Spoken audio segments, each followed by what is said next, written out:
desire to try something new, and he could do it again. He could do it again. And so I'm prepared to cover it. Harris administration, the Trump administration, and for me, I view it as exciting to cover. I don't have a yard sign. I don't contribute any money to any candidate, and one of the rarities out there, I think, that I don't do social media, so you're not going to say, look what you wrote about Trump, or look what you wrote about Harris, or look what you wrote about Joe Biden and his cognitive decline, or anything like that. I keep it straight and narrow, and this is the way I view this race right now. 6 weeks to go, and so much can change in 6 weeks. We saw that over the summer. Think about where the election was in mid-July, before the convention, before an assassination attempt. Things happen, things change. So with that, I'd love to take your questions, because I know you're going to have some great questions for me. So thank you very much.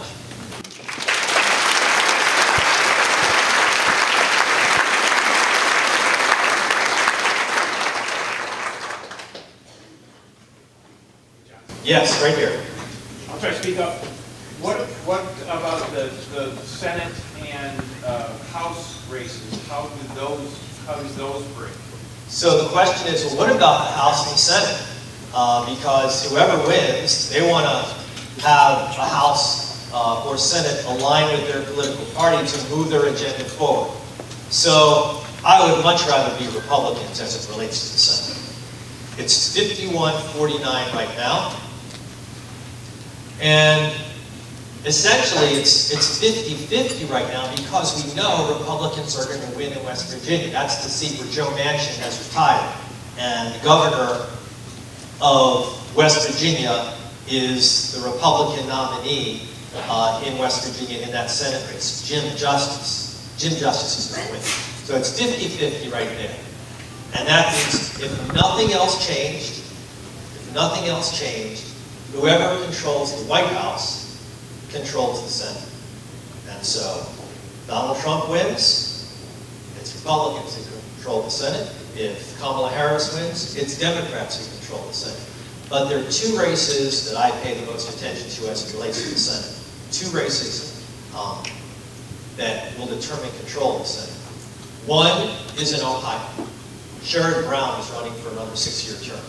And Ohio is a state, if you didn't know, it was won by Donald Trump by 8 points in 2016. And in 2020, he did it again. Donald Trump won Ohio by 8 points again. So what Sherrod Brown is counting on, a lot of ticket splitters. And I think he can do that. I think he can actually win re-election, even if it's the same thing that we saw in 2016 and 2020, and that is Donald Trump winning Ohio. You know this, I call it Ohio red. It's red. It used to be one of those states that was purple, not anymore, it's red.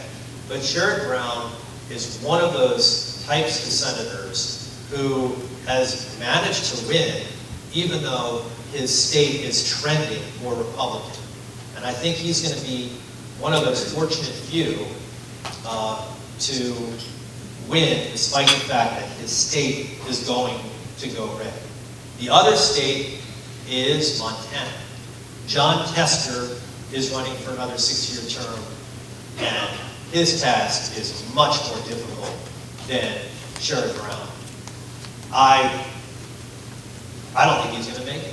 I don't think Jon Decker is going to win re-election, although, I see various people saying he always pulls it out. He'll win by 2 points, he'll win by 3 points. Maybe, it's always possible. He is Montana. I mean, if you look at Jon Decker, he looks like he's from Montana. He does. And he's proud of it. And he's running against somebody who has this interesting resume, former Navy SEAL, and they pinned on him the idea that he's a carpetbagger because he's from Minnesota originally. But Jon Decker's opponent is going to benefit greatly by the fact that Donald Trump is going to win Montana, and by a really large double-digit margin. So if that happens, to answer your question, that means that it's 51-49 once again, but it's Republicans who control the U.S. Senate. As for the House, as you know, it's a narrow majority that Republicans have right now. In 2022, there wasn't a red wave. There was this predicted red wave, except in New York State. There was a red wave in New York State of all places, and New York State determined who controlled the U.S. Senate. George Santos was the beneficiary of that red wave. Now his seat has flipped. It's a Democrat who controls that seat. And New York is the state that will once again play an important factor in terms of who wins in the House of Representatives. A lot of people wondered, why did Donald Trump do a campaign rally in Unionville, New York, last week? That's on Long Island. He's got no shot of winning New York State. It's because he wants to help out the congressional delegation in New York State, Republicans there, in terms of keeping control of the House of Representatives. But it's a very narrow margin in terms of either party, in terms of who will control the House. That's what we're going to see. It's not going to be a blue wave, red wave. Neither Donald Trump nor Kamala Harris are going to have coattails. That's what I foresee. But as it relates to the Senate control is so important. Trump or Harris, because that's who confirms your nominees.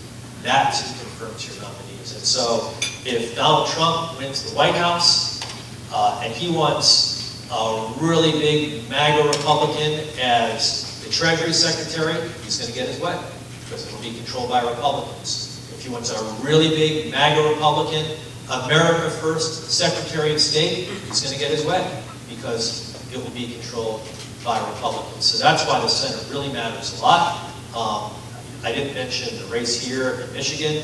I follow it, and I see what the trend lines are. I think that as it relates to Democrats, 6 weeks out, it looks to me 6 weeks out like Slotkin is likely to hold on to that seat, which right now is controlled by Debbie Sept. 6 weeks out, that's the way I view it. A lot can change in 6 weeks, but that's my view of that Senate race right now. So that answers your question. Yes. Yes, sir.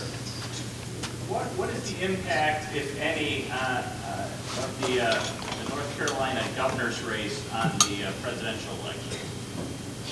The short answer is, I don't know. I mean, really, no one knows. This is an example of Republicans snatching defeat from the jaws of victory. And they've done this many times with some of the candidates that they've put up over the years. I could go through the list of these candidates. Sharon Engel, does that name ring a bell? She ran for the U.S. Senate in Nevada. Terrible candidate. And that was a guinea. It was a year in which Democrats lost everything. And let me remind you, that was a year in which Nevada had the worst unemployment, the worst foreclosure rate, the worst bankruptcy rate in the entire nation, and Harry Reid wins re-election. And I was there. I was there in Nevada covering that race. So I remember it well. Well, Republicans, as it relates to their gubernatorial candidate, are really in a pickle because their candidate has now lost the endorsement of the Republican Governors Association. He has had his top campaign advisors resign. I think it's a safe bet to say he's not going to win, Mr. Lieutenant Governor Robinson in North Carolina. But I don't know what impact that has on the top of the ticket. You know, does that lead to some Republicans being disaffected, staying home? I don't think so. If you want to vote for Donald Trump, regardless of what's happening at the gubernatorial level, you're going to vote for Donald Trump. But getting back to what I was saying, I saw at the Republican convention in Milwaukee, where I was told Donald Trump doesn't need to go to North Carolina. He's gone there a lot, and guess where he is tomorrow? He's in North Carolina. He's in North Carolina, so he's spending a lot of time there. He's spending a lot of money there. He realizes that North Carolina is pretty important in terms of him getting to 270 and blocking another path, the path that I described, for Vice President Harris. The path in which, okay, she loses Pennsylvania, but if she wins North Carolina and Nevada, that gets her above 270. So that is the primary reason why you see him traveling to North Carolina so often and spending a lot of money there. But his trip tomorrow to North Carolina, he won't mention the lieutenant governor, and you will not see the lieutenant governor. He is not someone that right now is, seen as net positive for Republicans against him. All the way in the back, yes. No. I don't. Now, this is pretty remarkable because Ted Cruz is, I cover all of these people. I've had beers, with these people. I see how they interact with people. And Ted Cruz is not what I would consider to be your most likable guy. He just isn't. That being said, this state is trending in the way, because of demographic changes, trending blue, if it happens, big if, because, the demographic changes are not necessarily all beneficial to Democrats. It's several cycles away. But just like Ted Cruz faced a very close election in his re-election race 6 years ago, he'll face a very close election in November, but I think he'll pull it out, and he'll pull it out by anywhere from 3 to 5 points. So I just don't see that happening. And again, what's the marker? Again, it's a zero-sum game. If you're the national committees for Democrats and Republicans, if you see the Democratic Senatorial Committee pouring a ton of money into Texas, that will really make me take notice. But they're not going to do that. They just don't see that winnable. The money that you'd invest in Texas could better be spent by trying to save Sherrod Brown in Ohio, or trying to prop up Jon Tester in Montana. So as close a race as it potentially will be, I think Ted Cruz is going to pull that out, and he's going to win re-election to another 6-year term. Yeah. Yes, sir. As an unbiased reporter, how do you cover, or how do you handle a candidate who admittedly lies to underscore an important policy position? Well, it's a great question. As I was talking to the group of people in our roundtable before in terms of fact-checking,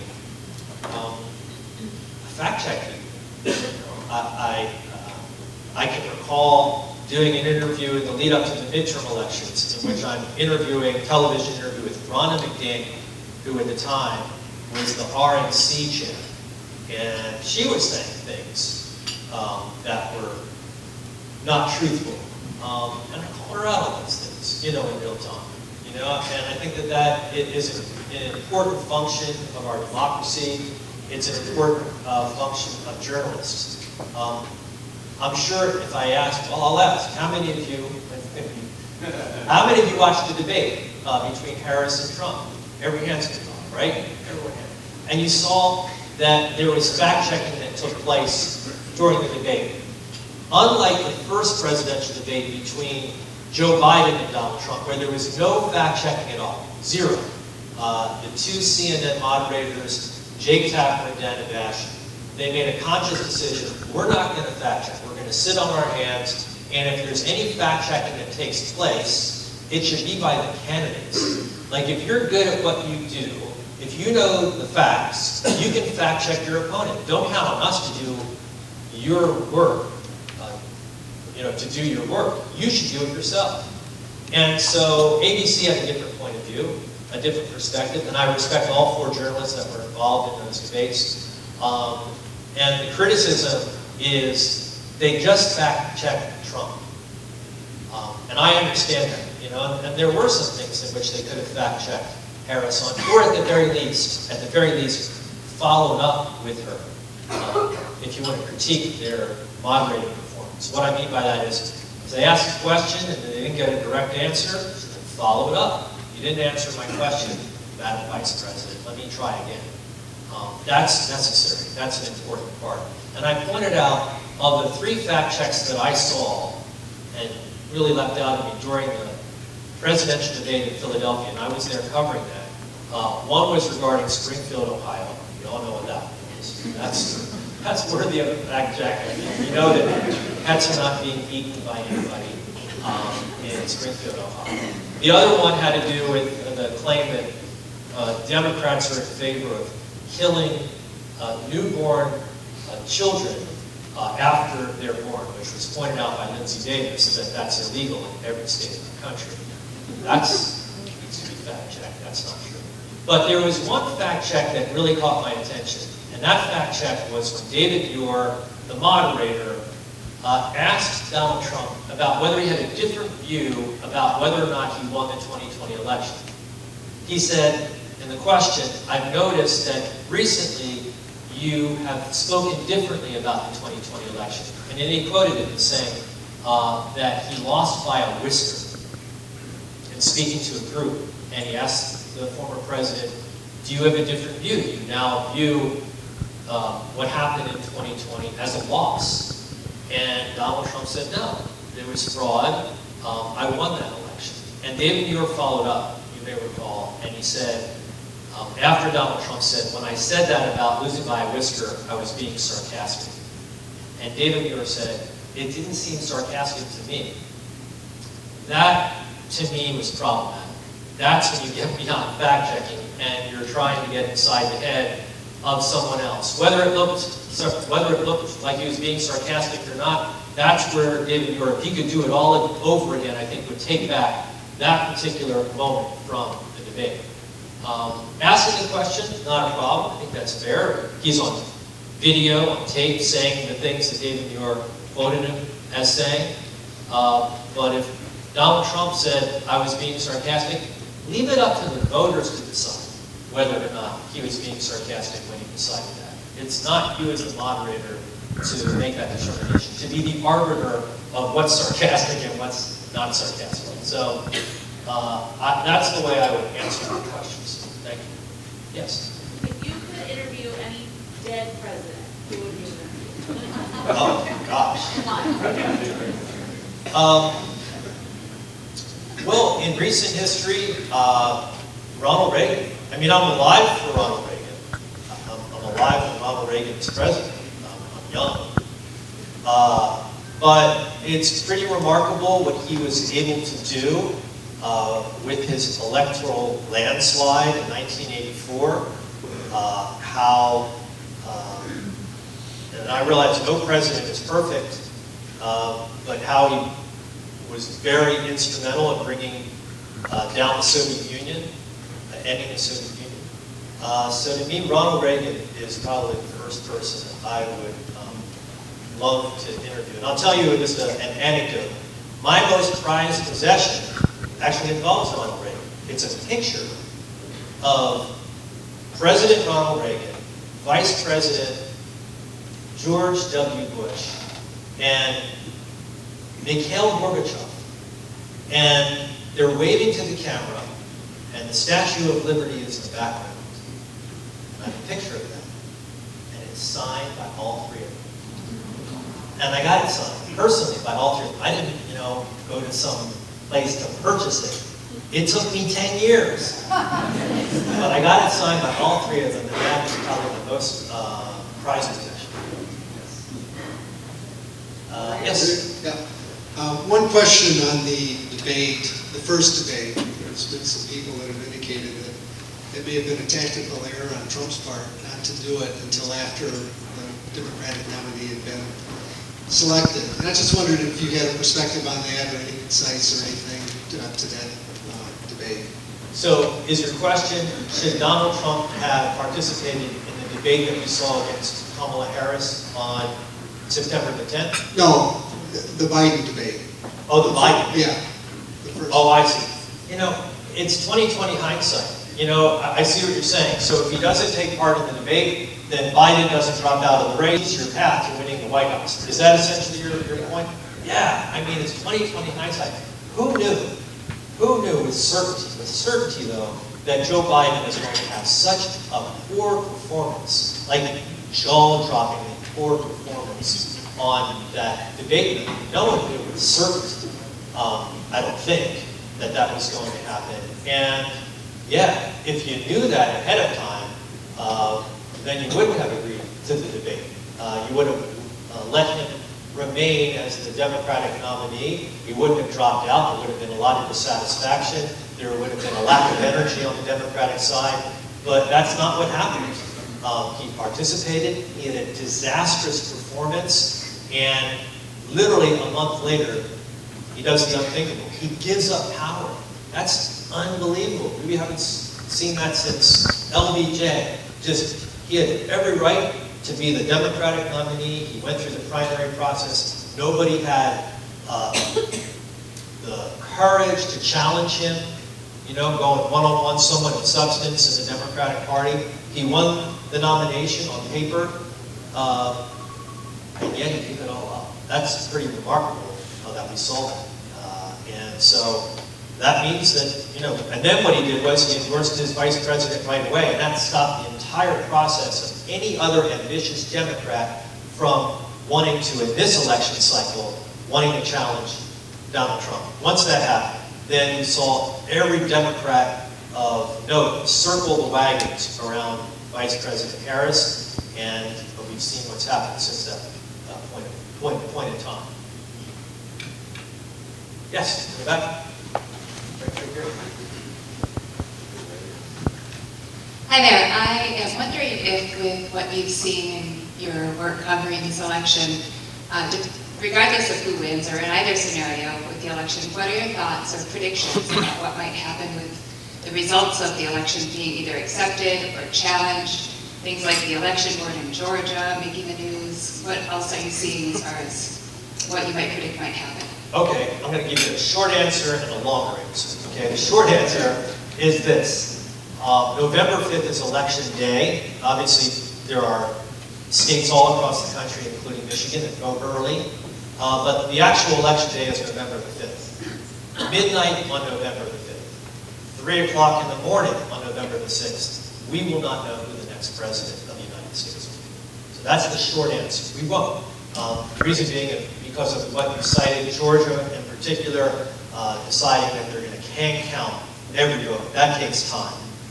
And that means that those electoral votes will be in flux, so to speak, until that vote count is complete. Other reason, Pennsylvania. We saw this in the last election cycle. Pennsylvania, by state law, cannot begin counting those early votes until the polls close. So that takes time. And we saw that election day last year, obviously on a Tuesday, it wasn't until Saturday, several days later, that the AP called the election for Joe Biden. So that's what I would prepare for. But here's something else that I would prepare for. In our round table earlier, I sat with some very prominent lawyers. I did. Very prominent lawyers. I would prepare for litigation. There's going to be litigation associated with the results in certain states. They, being Republicans, are lawyering up right here in Michigan. They're prepared for a very close election. And they are preparing for what happens after the election.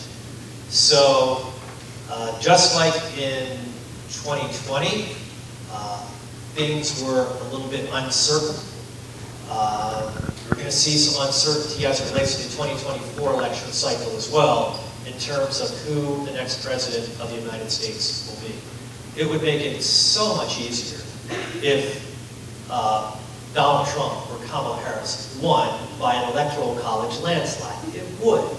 It would make it easier for everyone involved. Obviously disappointing to decide that one's their person to win. But I mean in terms of the uncertainty factor, so much easier. And I don't see that happening. It is such a close election. I could be wrong about that last slide that I showed you. I mean, 20,000 votes is what Trump won Wisconsin by in 2016, and Joe Biden won that state by 20,000 votes in 2020. It's going to be a close election. And either one of them, Harris or Trump, could win the state once again. That slide that I showed you is not set in stone. We're 6 weeks away, a lot can change. But having said all that, it is going to be exceptionally close, and we're not going to know with certainty on election night like we used to in the olden days, who our winner is going to be on November the 5th. That is my expectation. Yeah. Yes? How do you think the results of the 2024 election will impact foreign policy? Well, we know that because Donald Trump and Kamala Harris have indicated that to a large extent. So for the vice president, this question, for whatever reason, was never asked of the vice president in either of the presidential debates. If I was a moderator, this literally would have been my first question. Is there any daylight between you and President Joe Biden on any issue? Domestic policy or foreign policy? Any issue at all. And for whatever reason, that basic question was not asked by the moderators for CNN or the moderators for ABC News. And if that question was asked, I think, to answer your question, I don't see much difference in the area of foreign policy. However, she speaks differently happening right now in the Middle East. She speaks differently than Joe Biden does. Certainly more coherent than Joe Biden does about what's happening in the Middle East. Does that mean that her position is any different? I don't know, because she doesn't go into great detail, and she hasn't been asked that specific question that I said the moderators really ought to ask her, or should have asked her during the course of that presidential debate. For Donald Trump, his foreign policy, he makes no bones about it. I see him being yanked off. It's an America First foreign policy. Our relationships that we have, that some of us see as the norm, our relationships with the European Union, with NATO, with our traditional allies, he doesn't see us set in stone. And so that's another area that I think would differentiate what he views as what America's future path is as it relates to foreign policy versus the vice president's view on foreign policy. Okay.